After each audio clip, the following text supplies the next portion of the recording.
At 1:28 in the morning, Lieutenant Vladimir Pravik was asleep. 5 minutes later, a phone call dragged him out of bed. There was a fire at the power plant. That was all he was told. No one said the reactor core was open to the sky. No one said graphite was burning. No one said the air itself was turning radioactive. He and his crew dressed quickly, climbed into their trucks, and drove toward a glow on the horizon that looked almost beautiful against the night.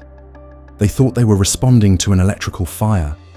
They were driving toward the exposed heart of a nuclear reactor, toward their imminent death. And inside the control room, just minutes earlier, men had pressed a button meant to make everything safe. It did the opposite. April 25th, 1986. The safety test was supposed to be just another day at the plant. Reactor 4 at the Chernobyl Nuclear Power Plant would simulate a power loss scenario. If the grid failed, could the turbine's remaining momentum generate enough electricity to keep coolant pumps running until backup diesel generators activated? It was a technical question, an engineering gap. Nothing dramatic. The plan was to reduce power during the day shift, conduct the test, then shut the reactor down for maintenance. But nuclear plants don't operate in isolation. Electricity demand that day remained high. Grid authorities in Kiev requested that the power reduction be delayed.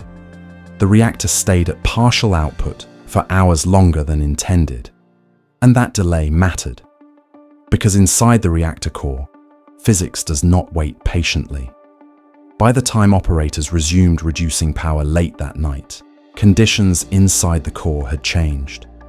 As output dropped, xenon 135, a neutron-absorbing fission product, began accumulating rapidly. Xenon poisons a reactor at low power. It suppresses the chain reaction.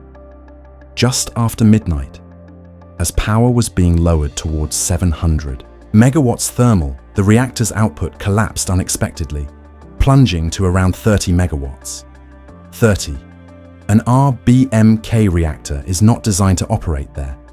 At that level, the core becomes unstable, uneven, unpredictable.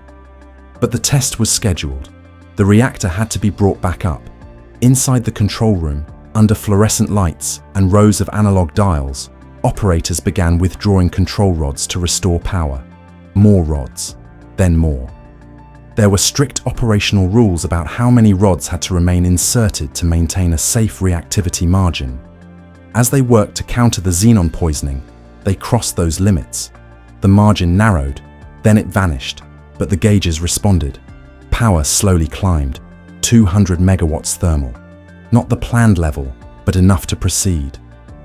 The reactor was now in a fragile state, low power, xenon saturated, with most control rods withdrawn. Earlier in preparation for the test, certain automatic safety systems had been disabled to prevent interruption. The emergency core cooling system was offline. Layer by layer, protection had been peeled away, and yet the room felt calm. Operators logged numbers, supervisors monitored panels. There was tension, but not fear. Nuclear reactors were powerful, yes, but explosions? That wasn't how RBMKs behaved. That was the belief. At 1:23:04 a.m., the test began. Steam valves feeding the turbine were closed. The turbine, spinning at thousands of revolutions per minute, began to coast down on inertia alone. As it slowed, electrical output to the coolant pumps decreased. Water flow through the reactor core began to drop. And inside the core, water started boiling more aggressively. The RBMK design carried a hidden danger, a positive void coefficient. When cooling water turns to steam, the reactor doesn't calm down, it accelerates. Steam reduces neutron absorption, reactivity increases. Boiling meant more power meant more boiling. It was a feedback loop. Inside the control room, indicators began to shift. The reactor did not respond smoothly. Power readings flickered upward. Operators adjusted controls, but the response felt uneven. Then the rise became sharper. The reactor was climbing, faster than expected. They decided to shut it down. At 1:23:40 a.m., the AZ5 button was pressed. The emergency scram. It should have been the end of the story. Control rods would descend fully into the core, absorbing neutrons and killing the reaction within seconds. Instead, it triggered the beginning of the catastrophe. The control rods in the RBMK were tipped with graphite displacers. As they inserted from the top, the graphite sections entered the lower part of the core first, pushing out neutron-absorbing water before the boron sections could take effect. For a brief, critical moment, reactivity increased. In a stable reactor, that spike would have been negligible. This reactor was not stable. It was a compressed spring. The instant the rods began descending, power surged violently. In less than a second, output multiplied several times beyond its rated capacity. Fuel rods overheated, pressure channels ruptured, water flashed into steam with explosive force. The control rods, mid-insertion, jammed as the fuel channels deformed from heat and pressure. The shutdown failed. Inside the control room, operators saw the instruments spike erratically. Panels rattled. The floor trembled beneath their boots. And then, a massive explosion tore upward through Reactor 4. The 2,000-ton upper biological shield was lifted and displaced. Concrete cracked, steel buckled. A second explosion followed almost immediately, blasting graphite blocks and fuel fragments into the night sky. The building shook as if struck from below by a giant fist. Lights flickered. Dust filled the air. The men inside the control room looked at one another in disbelief. A reactor cannot explode, that was what they had been taught. But Reactor 4 had just done exactly that. And the worst part? They still didn't understand that the core was gone. The first explosion does not register as an explosion. It feels like impact. A violent jolt travels up through the building, lifting the floor beneath the operator's boots. Panels shudder. Ceiling tiles tremble loose. Dust drops from ventilation grates. For a split second, no one speaks. Then the second blast comes. Not a rumble, a detonation. Concrete cracks like thunder. Metal screams. The entire structure convulses.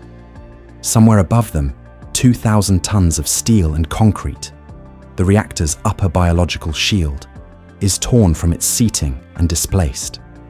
Reactor 4 has been opened to the sky. But inside the control room, they don't know that yet. They only know something catastrophic has happened. The lights flicker. Some panels go dark. Alarms begin erupting across the board.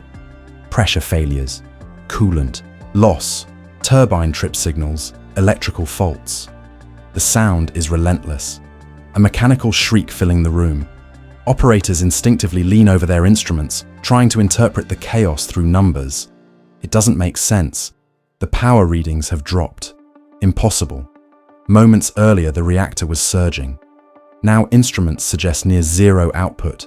Some gauges are frozen. Others fluctuate wildly. Shock has disrupted their reference point. Senior staff demand status reports. Voices overlap. Someone insists the reactor vessel must still be intact. A reactor cannot explode like that. It's not designed to. That belief holds the room together. Outside, graphite blocks, superheated moderator from the core, lie scattered across the roof and courtyard, glowing faintly in the dark. Inside, men are still thinking in procedures. One operator attempts to manually lower the remaining control rods further, unaware they are already jammed in distorted channels. Another tries to restore water flow. They are trying to cool a core that no longer exists. Down in the reactor hall, destruction is absolute. Fuel channels have ruptured. The pressure tubes have split.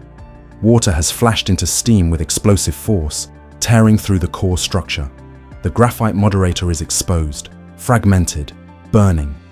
Air rushes in, and the fire begins. Back in the control room, reports start coming from plant personnel who are closer to the reactor. There has been damage, severe damage. But still, no one fully grasps the scale.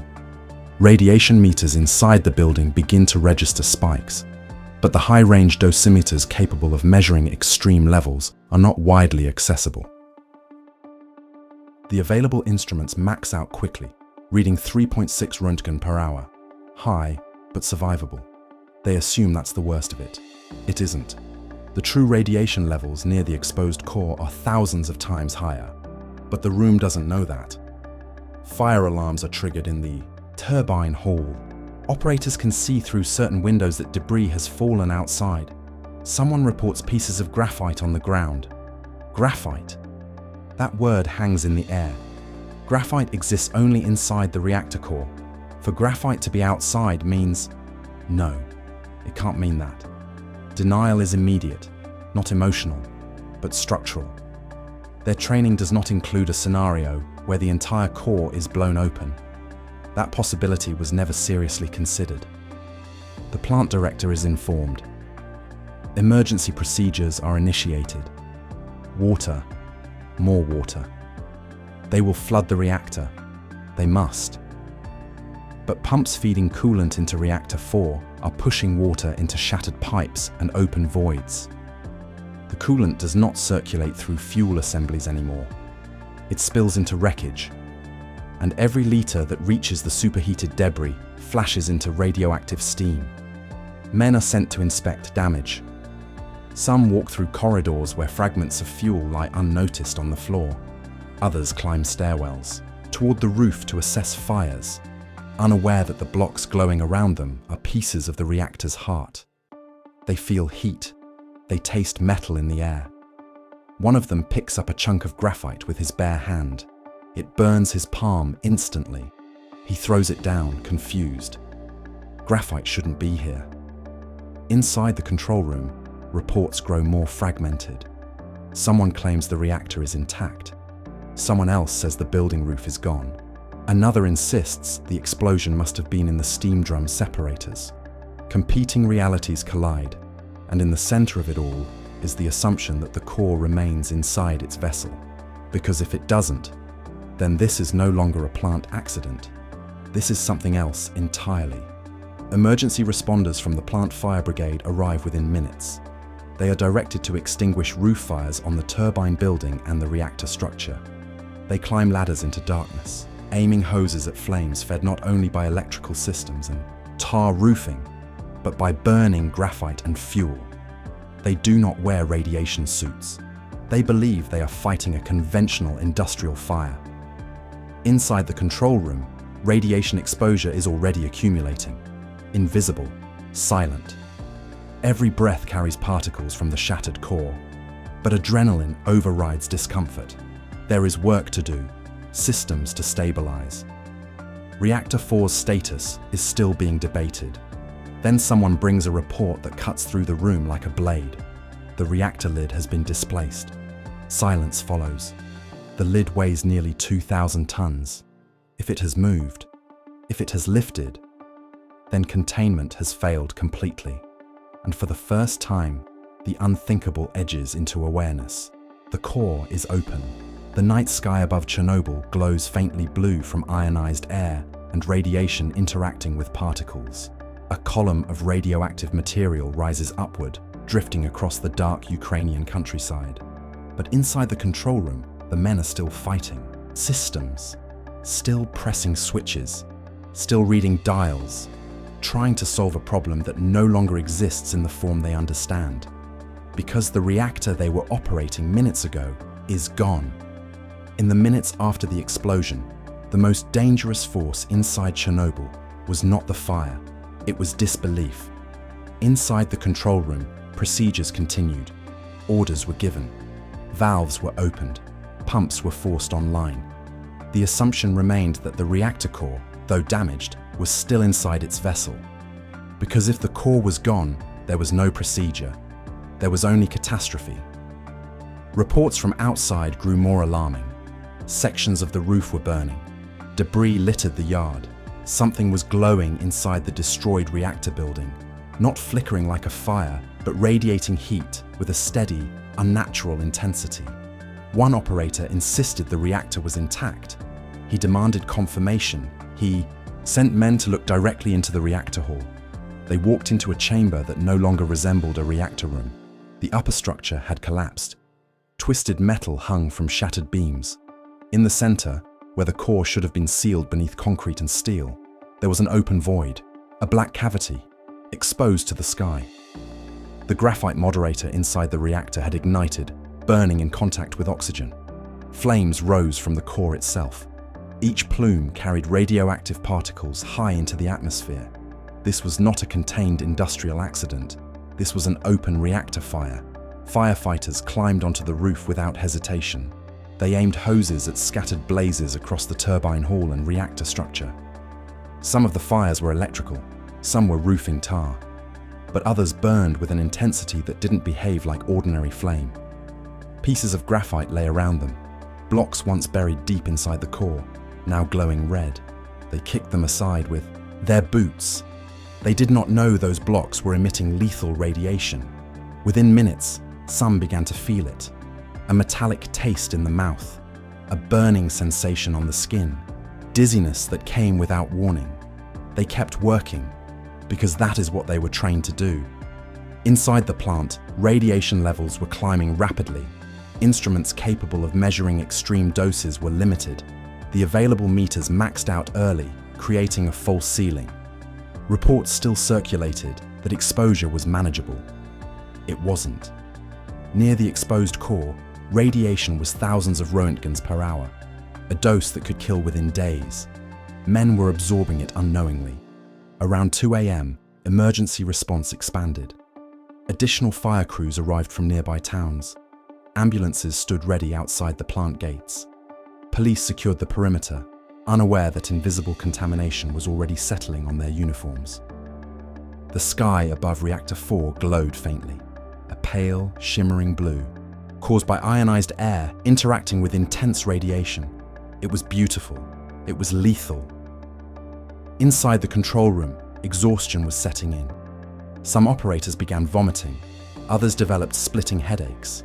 One collapsed briefly before regaining consciousness. Radiation sickness does not wait for understanding. It begins quietly. Plant leadership struggled to assemble a coherent picture. Communication lines to Moscow were activated. Initial reports understated the scale. An explosion, yes. Damage, yes. But the core, uncertain. Even now, hours later, denial persisted. Because to admit that the core was destroyed meant admitting that a reactor, one thought to be inherently safe from explosion, had detonated. That idea threatened more than careers. It threatened an entire system. By 3 a.m., firefighters on the roof were already receiving doses that would prove fatal. Some continued working until physically unable to stand. Others were carried down ladders, confused and disoriented, their skin reddening as if from severe sunburn. They asked for water. They asked what had happened. No one had an answer that made sense. At ground level, radioactive debris continued to smolder. Fuel fragments lay scattered in the courtyard. Steam rose from ruptured pipes.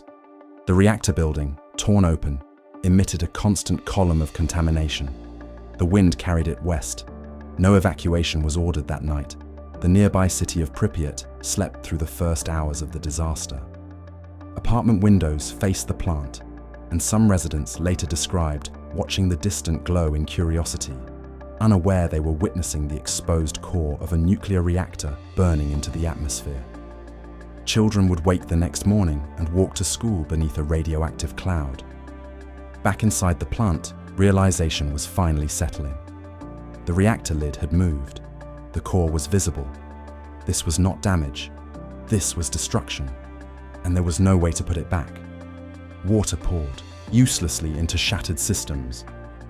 Attempts to restore order gave way to containment strategies that did not yet have names. The immediate goal became simple: extinguish fires, prevent further explosions, and understand what was left. But the worst damage had already occurred. The core had been breached, the graphite was burning, and the release had begun. By dawn, the shape of the disaster was undeniable. The explosion that had lasted only seconds was now a sustained event. A reactor fire that would burn for days, releasing radioactive material across Europe. Inside the control room, the men who had pressed the AZ5 button hours earlier sat in shock. Some were already severely irradiated. Their hands trembled. Their faces were pale. They had tried to shut the reactor down. Instead, they had initiated one of the worst nuclear disasters in history. But in that room, in those first hours, it did not feel historic. It felt incomprehensible. Because no one trains for the moment when the impossible happens.